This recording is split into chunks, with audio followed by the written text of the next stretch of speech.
Hello and welcome to the Pig and Whistle Tales from Azeroth. As always, here at the Pig and Whistle Inn in Stormwind, I go for a variety of subjects with regards to World of Warcraft. I grab a bottle or a pint, sit back and enjoy. This midweek episode, we'll be diving back into the forums and seeing just what's happening with multiple things, and a thread that I think is actually one that I might be coming back to every now and again. But firstly, I do want to say thank you very much for the past couple/few weeks. I know it's been very patchy over the course of the episodes. A couple of them went out on wrong days as well, and I know that there were a couple of days that were missed. I want to firstly apologise for all of this. I'm very sorry for it. I have been away, and before I went away, it was very tough at the time. And that's kind of all I want to get into it at the moment. But I do really appreciate you guys still listening to the podcasts that were out, and we should be back to normal scheduling from now on. So thank you all very much for tuning in, as always. And let's crack on with this episode. Okay, sound good to you guys? Sounds good. So, first one I want to start off with is kicked for typing /BRB in a dungeon. Okay, now your job is to tell me what World of Warcraft is this? Okay, is this retail, classic, or one of the classic era /season of discovery hardcore? All right. Why is it called? Well, the name of the thingy here. Why is it called World of Warcraft? It's if it has the same tryhard speedrunner elitists. I typed /BRB after a few pulls as top DPS, and I only took about 30 seconds to come back, and I was kicked and got 30 minutes for desertion. I already hate the expansion enough, as it is. Why do pugs make it all the more unbearable by expecting you to never have a real life? Speedrun and live up to their high standards. Can you guess which WoW it is? It's Cataclysm. So, I'm going to go back to this very first sentence. Why is it called Cataclysm Classic if it has the same tryhard speedrunners elitists from retail? How do you know they're from retail? Okay. Retail has mythic players, has PvPers, and, they're very, very good, and they do speedrun. When Classic came out back in 2019, a group of Classic players speedran the game, got to level 60, cleared Molten Core within a week. Okay, within a week of it coming out, and this is meant to be the toughest leveling stuff, or it will take you so long to level. Why aren't they the tryhard elitists? No. Why is it always retail players? Very curious about that. Why is it always the retail players? Did you ask them if they played retail, or are you just assuming that they did for no apparent reason? It makes no sense, and this accusation, that's the word, is complete bullshit. It really, really is. And I'm sorry to say it, but it really is. I would argue that I have better interactions with people on retail than I do classic. I really mean that. The only people I like and talk to in classic are the people who I play with, like guildies. That's it, genuinely. I have yet to have a very good interaction in both classic and Season of Discovery. And yet I've had quite a few in retail. So you tell me, is it a retail thing, or has it always been a classic thing? Has it always been people who play classic and play vanilla and classic era and Season of Discovery who are toxic? Because they care about the community, I forget what the word is for the, where you do the finger thing. Yeah, it's never been about the community, is it? You just like to see people say, looking for more, dead minds, level 15 plus. That's all you like to see. You like to think and have that, what would it be? the idea that people are there because you constantly see it. Whereas instead you sign up for a Mythic Plus in looking for group on retail. It's not, oh my god, looking for more mythics, like Mythic 5 Plus. It's not that anymore. It's you have a looking for group system, you sign up, you can put a note, you can whisper them, that kind of deal. Right? But I can guarantee you that these weren't retail players. These are people who play Classic and have played Classic since 2019 when it was released, or re-released, probably a bit before.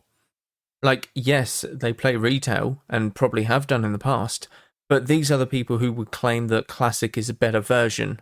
And let's face it, they're different. They are different products completely. So you cannot compare the two. Yeah, it just isn't elitist from retail, is it? Because it just isn't. And I'll get into why I think that is very soon, because it comes into contention with the next point. So, this is a thread that I found. Super controversial takes only. Now, some of these are very trivial. So, this one, for example, I hate clipping and it's the worst thing in the game that is just allowed. Okay? Clipping is where you clip a spell. So, at the end of a spell, before it's like finished, you stop the cast and start casting something else, kind of deal. That's what clipping is, essentially. Now, there are other ones. Demon Hunter should never have been a class. They took a single character and tried to stretch the concept out enough to fit an entire class, but only wound up with enough ideas for 2 specs. Plus, what even is the point of them after Legion? Well, the Legion isn't finished. The Legion isn't dead. And it's kind of subdued. It's in a prison, but there are still pockets of demons that roam about. So that's probably their purpose, cleaning up that. But ultimately, they joined the Hoarder Alliance to help out, clean shit up and protect the world. They want to protect Azeroth. That was their whole being, I'm pretty sure. So kind of a controversial take, yes. I would say Demon Hunters fit Legion perfectly, and I do agree that they needed more Demon Hunters, but I think that it isn't as controversial as you think. The next one, you should beat Silver Proving Grounds to do any content with other players in this game. I can kind of agree with that. If you're doing normal dungeons, if you're doing anything like Mythic Plus and above, I think you would need to prove yourself in the Proving Grounds by doing like a gold challenge or something like that. I definitely think so. But normal dungeons, heroics, I think you're fine to do them. The next one, vanilla is bad. It was bad for its time and it's bad now. Okay, so there's kind of 3 points here. Vanilla is bad. Genuinely, no. It isn't. Vanilla isn't bad. I enjoyed my time during vanilla to some extent. I enjoyed the leveling. I enjoyed the vibe of vanilla. I enjoyed how big the world felt. It was bad for its time. This is factually incorrect. Okay? This is incorrect. Vanilla came out in 2004. Okay? What other games came out in 2004 that were like World of Warcraft? Name any, because there was none. And that's proven because World of Warcraft is still going now. It still stands the test of time because nothing has ever been able to revolutionary beat World of Warcraft in the MMO genre. Like to this day, you have other ones like Final Fantasy, Guild Wars, stuff like that, but it is still the reigning champion of MMOs to this day. So for it to be called bad for its time back in 2004, when you have stuff like Mario Kart coming out, which is a very simple go-karting game. Now, don't get me wrong, amazing game Mario Kart, but you can see the difference in a Mario Kart game being made and World of Warcraft. There's a massive difference. Um, you had like Nintendo 64s coming out, or not coming out, like being sold alongside GameCubes eventually coming out, maybe PS1s, stuff like that. I can't remember what is released in 2004, but essentially these are the consoles that are around that time period, and the games that are on them are bad. They are substantially worse than what World of Warcraft was. And not bad as in they were all awful games. I remember like all the Mario parties being good. You know, all of the like Nintendo stuff was actually quite fire back then. You had like Tomb Raider that was good, but graphics wise, most of this was non-existent compared to World of Warcraft. And just the vastness of World of Warcraft. I mean, it literally was revolutionary in the gaming world. And not even in the gaming world, in the like actual in IRL, like real life, World of Warcraft has been studied by like multiple things, and this is like based on like pandemics, corrupted blood incident and stuff, where they literally have studied the game based on like a for pandemic reasons, because there was a debuff in the game that spread if you got too close, and essentially a hunter dismissed his pet with it, brought it out in a capital city, and it just spread throughout the entire game, and it was on lockdown for like a couple days essentially, like World of Warcraft, and people studied it. It's so cool. And this is the impact that World of Warcraft had, and this is back in 2004 2005 when that happened. So this is how impactful the game was back in its time. You cannot say it was bad for its time. That is just factually incorrect. Now, the last one, and it's bad now. I would disagree. It still stands the test of time. It's just a more rough test of time. It's a very... You look at classic World of Warcraft, it is a beta version of what World of Warcraft has become, essentially. You would look at World of Warcraft Classic and be like, this is a like alpha version, right, of the current game, and you're like, no, this is how it was. But saying that, it isn't bad now. It has its own place in everyone's heart. For me, it's very much play it as and when I want to just chill out and turn my brain off, because it is a turn your brain off sort of World of Warcraft. It's not, I'm going to log on to retail, do some arenas, go crazy, do like comming and stuff like that. No, I'm going to go on WoW and I'm going to turn my brain off and do some quests. You know, it's very simple. It's very, very good. So this is not controversial, or this is a controversial take, and it's just a completely false one, I'm afraid, because I think it stands the test of time, classic, and I think this person just doesn't really get it. And that's coming from someone who didn't even play the original. I love classic World of Warcraft for its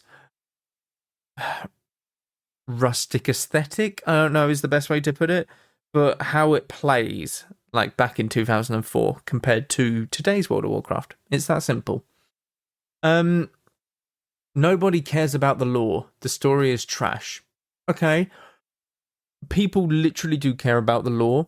There is people on YouTube who literally make a living off of reciting the lore and going through everything, and it's a very well-known World of Warcraft YouTuber, Nobble, does lore, and a lot of people listen to his stuff, so people do care about it. I care about it, but I am very guilty of skipping over like the quest lore and stuff, and there is a lot of quest lore, because there is a reason you do these sort of things, you know. Like there is a reason you're doing these quests. It's to inform, you know, Stormwind that Varian's been captured, or you know, stuff like that. It's crazy. Like, did you know there is a quest in Classic called the Missing Diplomat? Okay, now what do you think this quest is about? It's a missing diplomat. Did you know that diplomat is the King of Stormwind? Did you know that? No, you didn't, because you didn't read the quest text. And that is the whole like thing with Classic. Like, I'm guilty of not reading the quest text, And this is meant to lead you to Alkaz Island, where Varian Rin was being held captive until a certain patch when they took him out, and he just appeared back in Wrath of the Lich King. But yeah, that is what the Missing Diplomat quest is. And it just ends at Bolvar being like, oh, okay, well, we'll look into it. Cheers, mate. That's it. It ends there. So lore-wise, it has a massive ramification on what actually is happening within World of Warcraft, but people don't take the time to read it. And I'm one of them people. I'm very guilty of that, and it's very bad. Yeah, it is ridiculous. Now, let's see. Gnomes at Pandaren and Volpira should be moved to a third faction called the Unwanted and are permanently flagged for PvP. Born Alliance can attack them anywhere, anytime, with no penalties or guard actions. If you kill 100 per day for a week, you get a new mythic slot opened in the vault for the week. Okay, okay. This is coming from the male human paladin. So, make of that what you will. Yeah, make of that what you will. Outside the story, I really like Shadowlands. Yeah. No, I think that this is a very fair take. Now, the one thing, the story was a bit meh, I'm not going to lie. The whole stuff with the jailer is meh. I loved the questing. Oddly enough, though, I liked the questing story where you went through Bastion, you learn that there's an anima drought, then you go to Maldraxxus to say, what the fuck's happening, why are you attacking us? And then it's like, okay, go to Ardenweald, and then you do all the stuff in Ardenweald, head to Revendreth, find out Denathrius is the big bad, and then you're like, oh, okay, that sets up the first raid, that kind of deal. But anything after that, and like the jailer, kind of shit, not gonna lie. The only other thing that was shit, gearing. Gearing for PvP was tedious. I've gone through it so many times in the past on this podcast, and that's what ruined Shadowlands for me. I absolutely loved the Covenants. I loved having the choice between 4 different abilities, well, 8 technically because of the Covenant ability, and I loved the switch up in it. I loved the feel of each Covenant. I loved the zones of each Covenant. I loved the anima stuff for each Covenant and what you could do with it. I loved all of that. But the gearing was so bad, and it made no sense at all for PvPers anyway. I get for PvEers, but for PvP it just gave an unfair advantage sometimes, and it was shit. It was shit. I'm so sorry. It was so good at points, but yeah, it really missed the mark. It could have been so much better. It really could have. The expansion model should be abandoned in favour of a dynamic world that is constantly changing, with a rolling narrative and new challenges arising on a regular basis all around the WoW universe. It isn't that the War Within? Because they are doing they're not releasing expansions now. Well, they're technically called expansions, but it's like a what do you call it when there's 3 things? Oh no, what do you call it? When there's 3 a trio. I'm going to call it a trio. A trio of films, a trio of expansions. You know what I mean. But yeah, that's what they're doing for the War Within, if I'm not mistaken. That's I don't know. But I think what this guy means is have no expansions, just have shit pop up in the old world and you got to go deal with it. That's all well and good, but then you've got random raids happening whenever. There's no purpose behind the raid, there's no cool interactions, there's no cool story behind it, there's no nothing behind it. It's just, yeah, have a raid, enjoy, peace out. See you in a couple months for a new raid. It's not going to be great fun, is it? BOE gear should be able to be broken up by engineering for mats. Kind of like disenchanting, I guess. I guess I quite like that. I think that's a very cool idea, but I think that's what gives enchanting the enchanting value, in my honest opinion. What is this?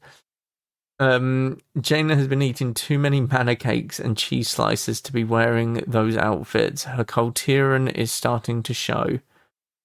I mean, just what the fuck. Island expeditions were great. Mission tables should have stayed in the game and should have kept it like the first one in WoD. Okay, this guy, he's a WoW Community Council member.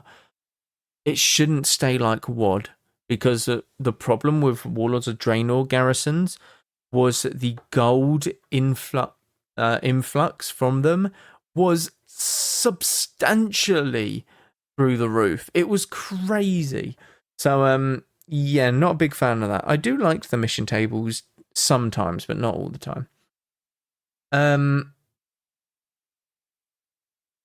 Yeah, I think that there's a lot here. I'll do one more. Season of Discovery is superior to retail in pace and genre immersion. Oh, my brain. Okay. Season of Discovery takes spells from later expansions and uses them in Classic. Okay. Eclipse, Wrath of the Lich King, Star Surge, Cataclysm. What else? Starfall, Wrath of the Lich King. Life Bloom, Wrath of the Lich King. You know, all of these spells come from later expansions. And as for pace-wise in retail, my brain is through the roof with that one.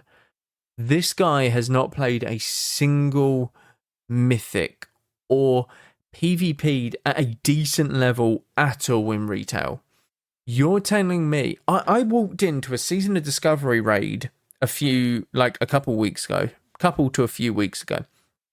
and I AFK'd in my brain so hard that I forgot that I was in a raid.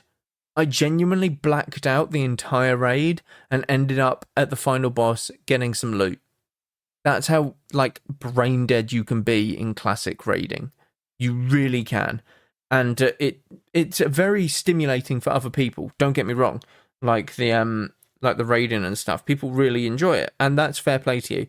But for me, it turns my brain off, and I have to turn my brain off to survive the raid. Yeah, but I have to do the raid to gear to some certain degree. So it's a give and take thing for me. But this guy has the worst controversial take, because Season of Discovery is just multiple things from different expansions pushed into Classic, and the raiding is basically the same, apart from you have to decurse an extra couple times now in a fight. Not realistic in the slightest, and worst controversial take I think that we're going to end it on, because that is just awful. It's horrendous, that take. It's so bad. But we will end it there. I do want to say a massive thank you all again for being patient the last few weeks. I really do appreciate it. Back to normal scheduling. There is one hell of an episode on Friday. It's based on stuff that has happened in the previous weeks whilst I've been playing WoW, just chilling and stuff. So you're gonna want to not miss that one. I'm gonna go in on certain people with that because it's just ridiculous. So someone needs to call these people out. But yeah, don't miss that one on Friday. Again, really sorry all. Thank you very much for keeping with it, and hopefully I can make it up to you by keep the episodes rolling out and stuff like that from now on. But thank you all very much for listening, as always, and go with Valor, friend. Goodbye all.